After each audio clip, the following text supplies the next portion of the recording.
साथियों, जय भीम, जोहार, नमस्कार। इस वक्त हमारे साथ दीपू मूल निवासी जी, सोशल एक्टिविस्ट हमारे साथ जुड़े हुए हैं।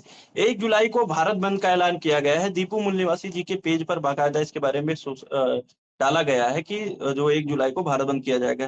किन किन विषयों को लेकर ये भारत बंद हो रहा है, आइए हम दीपू मूल निवासी जी से जानते हैं। क्या कारण है कि आप लोग एक एक जुलाई को भारत बंद कर रहे हैं और किन किन विषयों को लेकर ये भारत बंद करना पड़ रहा है आप लोगों को, क्या कहेंगे आप?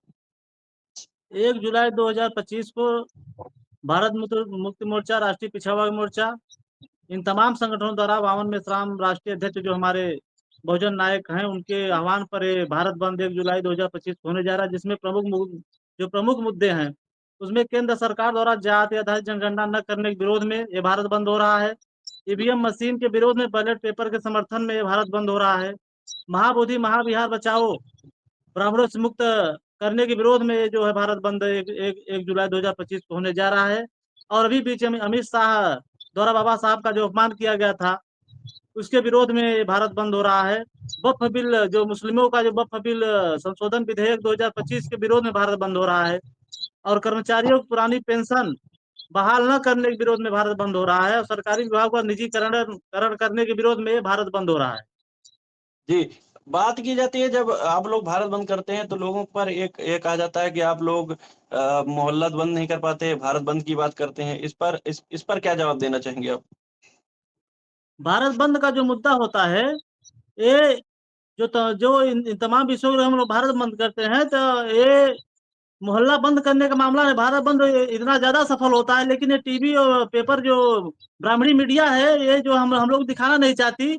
अभी एक बीजेपी का एक छोटा सा भी कार्यक्रम होता है तो उसको हाईलाइट किया जाता है, जबकि बड़े पैमाने पर भारत बंद, बड़ी सड़कें जाम होती हैं, रेलवे जाम होता है, तमाम जगहों पर जो हर प्रदेश में हर जिले में जो है कार्य भारत बंद संपन्न होता है। लेकिन ये टीवी पेपर मीडिया नहीं दिखाती, इसकी वजह से लोगों को लगता है कि लोग मोहल्ले तक सीमित रहते हैं, जबकि ऐसी बात नहीं है। अगर हमें भी टीवी पेपर मीडिया दिखाना लगे तो ये जो आंदोलन है, जो हम लोग करना चाहते हो, मतलब बहुत जल्दी ही सफल हो जाए।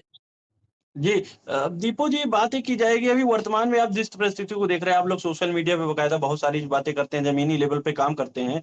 जिस तरह आपको देखने नहीं मिला है कि हर जातियों की अब बारी-बारी से पिटाई हो रही है। अभी देखने को मिला कि कभी पाल बेटी के साथ रेप जैसे वारदात होते हैं। अभी जो घटना इटावा में हुआ, आपने देखा कि उसका सर मुड़वा दिया गया, उसके ऊपर पेशाब छिड़कने की बात आई। अब उन्हीं लोगों को, जिन लोगों के साथ ये घटना हुआ था, उन्हीं लोगों को बताया जा रहा है कि जेल में डाल दिया गया, उन्हीं के ऊपर एफआईआर हो गया। ये ऐसी जो घटनाएँ घट रही हैं, उसका प्रमुख कारण क्या है? आपको क्या लगता है? अभी जो ये शासन प्रशासन के द्वारा भी नाइंसाफी की जा रही है, ओबीसी एससी शुद्ध समाज जो हमारा समाज है, अभी आप बता रहे हैं कि जो है, जो जिनके ऊपर अत्याचार किया गया उन्हीं लोगों को बंद कर दिया गया। तो इसका मुख्य कारण यही है कि ईवीएम मशीन के द्वारा जो सरकार बनाई जा रही है, ये तानाशाही कर रही है। न्याय जो नहीं मिल रहा है, जो जिसके पास न्याय हो रहा है, उसका जो सही जो है न्याय नहीं दिया जा रहा है। तो ये मुख्य एक कारण ये भी है ईवीएम मशीन। अगर आज सत्ता शासन में हमारी प्रतिनिधित्व होता, एससी ओबीसी के सभी लोग केंद्र में होते, तो आज ये ऐसा अत्याचार एससी ओबीसी समाज पे नहीं होता। इसका मुख्य कारण ये भी हम मानते हैं कि ईवीएम मशीन जो मुख्य कारण है। और बाकी इसमें हमारे समाज की भी काफी कमियां हैं। मैं अब अभी सुना इटावा में जो मामला घटा, यादव समाज के ऊपर जो है ब्राह्मणों ने अत्याचार किया, जिस पर जो पता लगा कि कोई पंडिताइन के द्वारा जो है उसके पेशाब करवा के सर को मुड़वाया गया। तो ये बड़े शर्म की बात है कि आजाद भारत में, गुलाम भारत में ऐसा नहीं हो, आजाद भारत में देखने को मिल रहा है, जो बहुत ही एक शर्म की बात है। अगर दूसरे राष्ट्र के लोग भी ऐसा सुनेंगे तो हमारे भारत के क्या क्या चित्र, क्या चरित्र पे क्या जो है उसका प्रभाव पड़ेगा।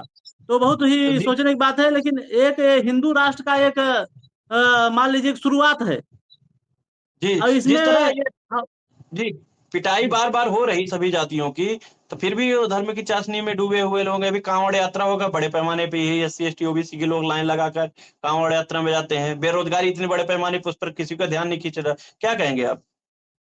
ये एक मानसिक गुलामी है।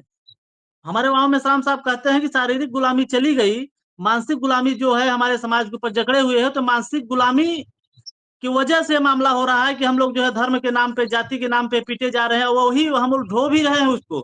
अभी देखते हो आप जो कहे कि अभी कांवर आ रहे हैं, सबसे ज्यादा एससी ओबीसी के लोग तो ज्यादा, सबसे ज्यादा इसमें जो है भागीदारी लेंगे और बहुत ही शौक से शान से पैसा खर्च करके जाएंगे, और यही लोग जिनके लिए लोग कर रहे हैं, जिनके धर्म को बढ़ावा दे रहे हैं, यही लोग इनको पीट रहे हैं।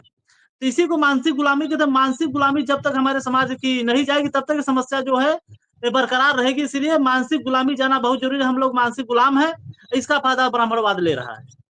जी, भारत वंश जो आप लोग कर रहे हैं, तमाम ऐसे मुद्दे शामिल किए हैं जो सामाजिक, जैसे महापुरुषों का ईवीएम का हो गया, तमाम ऐसे चुनाव में घोटाले, तमाम ऐसे ओबीसी की जनगणना जैसे मुद्दे लिए हैं। तो ये तमाम एससी-एसटी, ओबीसी के लोगों को क्या संदेश देंगे, और भारत बंद ही क्यों आप लोग बार-बार करते हैं, और कितना इसका फायदा होने वाला आगे चल के, तमाम लोगों तक क्या संदेश देंगे आप? ये हमारे राष्ट्रीय अध्यक्ष चौहान मेश्राम साहब कहते हैं एक बात कि युद्ध की तैयारी रोज की जाती है, युद्ध एक दिन होता है।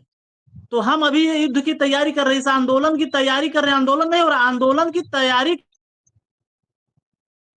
तो एक दिन होगा फिक्स है जिलेगी।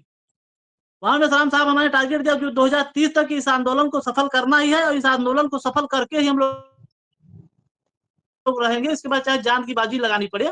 और आपके चैनल के माध्यम से मैं तमाम संगठन जो भारत देश में काम कर रहे हैं एससी ओबीसी माइनॉरिटी के, मैं सभी लोगों से अनुरोध करूंगा कि इस जो भारत बंद में हमारा जो संगठन भारत बंद कर रहा है, इसमें आप लोग तन मन धन से सहयोग करें, अपना झंडा बैनर लेकर आइए। नहीं कि अपना झंडा बैनर भी लेकर आइए, कोई रोकथाम नहीं। क्योंकि भारत मोर्चा, बहुजन क्रांति मोर्चा इसीलिए बनाया गया है कि सारे संगठनों को एक में जो विलय किया जाए। तो आप लोग झंडा बैनर सभी लोग का, आप लोग का आप लोग झंडा बैनर लेके आइए और इस भारत बंद को सफल कराए। नहीं तो अभी जो है सर पर अभी आदिवासी के ऊपर मुंह में पेशाब किया गया, उसके बाद यादव के ऊपर जो है सर पर जो है पेशाब करके उसका जो है सर मुड़ा गया। अभी आने वाले समय में सबकी बारी बारी पिटाई होगी। आप लोग देख रहे होंगे, अभी हमें न्यूज देख रहा था कि ये सरकार इतना तानाशाही कर रही है। अभी टोल टैक्स का मामला जो चल रहा है, अभी हम जोड़ना चाहते हैं आपके इस भारत बंद के मुद्दे पर कि टू व्हीलर का भी टोल टैक्स 15 जुलाई से शुरू हो जाएगा।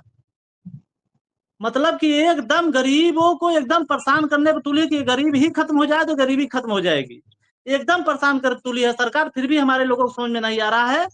तो हमें इस बात पे, इस तमाम मुद्दों को लेकर हमें भारत बंद करना है, और सभी लोगों से सहयोग कर मांगेंगे कि आप लोग जितने साथ सहयोग कर सके आप लोग साथ सहयोग करें और भारत बंद सफल हो। जी, जी। तो साथियों, जो भी लोग दीपू मूल निवासी जी की बातों को सुन रहे हैं, तो वो लोग उनके बताए हुए जो बताया उन्होंने भारत बंद किन-किन मुद्दे हो रहे हैं, उन मुद्दों को लेकर आप लोग सड़कों पर उतरेंगे और भारत बंद को सफल करेंगे, क्योंकि ये किसी वर्ग, जात, किसी संगठन का आंदोलन नहीं है। सभी बहुजन 85 जो 85% फ़ीसदी लोग हैं, उनका आंदोलन है। सभी तमाम जो बहुजन समाज की जो संगठन है, जो बहुत सारे संगठन है, बाबा साहब के नाम से 5 लाख संगठन बताए जाते हैं, बहुत सारे संगठन हैं, उन सबको मिलकर ये भारत बंद करना चाहिए। भारत बंद को जितना सफल बनाएँगे, उतनी जल्दी है हम लोग इस देश में सफल होंगे। तो साथियों, जो भी लोग इस वीडियो को देख रहे हैं, वीडियो को ज़्यादा शेयर करें, और जो 1 जुलाई को भारत बंद है, उस भारत बंद में आप लोग शामिल होंगे, ऐसी हमारी अपेक्षा भी है, क्योंकि वहाँ पर उपस्थित होना चाहिए साथियों। तब तक के लिए बने रहिए बहुजन 85 के साथ। बहुत-बहुत धन्यवाद दीपू जी। जय मुलायम सर, जय मुलायम।